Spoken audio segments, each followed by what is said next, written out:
I'm with Katie on this. I'm worried about a transphobic car, because if you have a gender setting and yet you have chosen a different gender than your biology, what will the car do? And if the car says, look, I can only identify with your biology, your biological underpinnings, because you haven't changed that, then the car is technically transphobic, and I don't want to be in a transphobic car.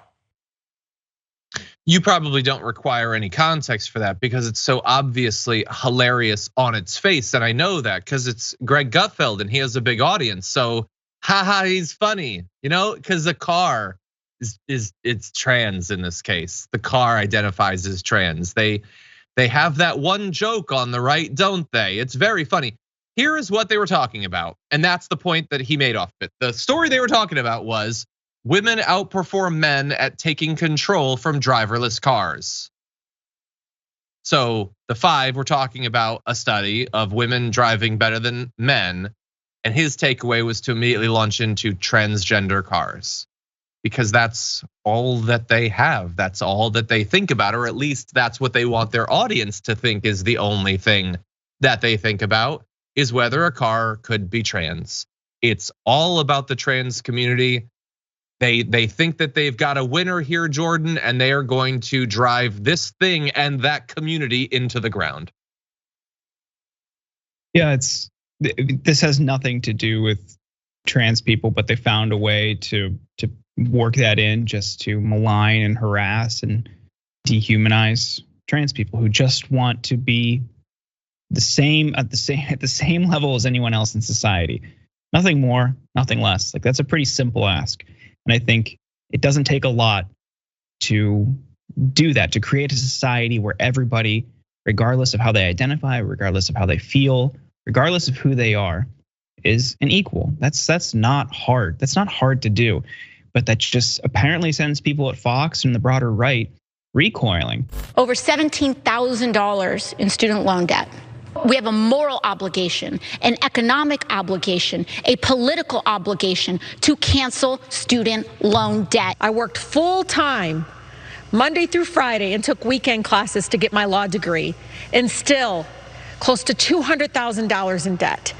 You know what? Screw you. No one has to pay your damn debt. That's on you. It is not a moral obligation on anybody for the decisions that you make. Hell, it would be a shame if we could get people out of this track and say, look, trade schools, the military, there's ways to gain experience in life so you don't end up in 6-7 figures in debt. And by the way, nobody's paying for it. You're paying for it. That's something I would go to war for.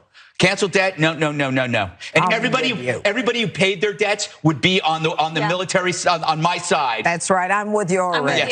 Yes. It's so weird that they all agree. It's weird that they all agree there's no diversity of thought. I thought they were independents. Anyway, that was Greg Gutfeld, an evolution of sorts. The first bit of the video, him responding to the squad pushing for student loan debt cancellation, came from last December. The last part of the video, just last night. He was a little bit more controlled. He wasn't hysterical like he was in December. So credit to Greg Gutfeld for controlling his sometimes uncontrollable emotions. But he's then saying he will go to war over it.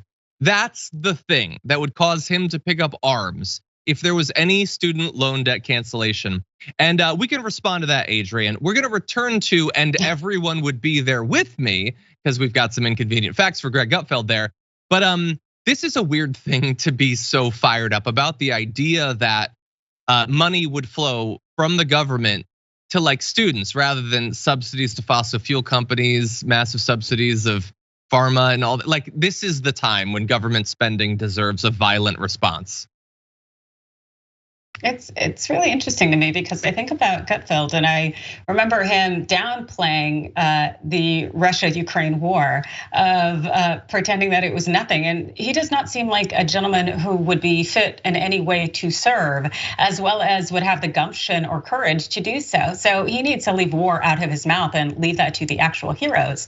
And then for him to attack this whole student loan angle, it's spoken like a privileged white male. Get the hell out of here. Not everybody has generational wealth that's been stolen off the backs of others. Some of us actually have to work a lot harder, and we should still have the opportunity to be professionals and have professional degrees. And so for Gutfeld to even utter any kind of critique about the call for removing student loan debt. That is just something that I just find to be repulsive.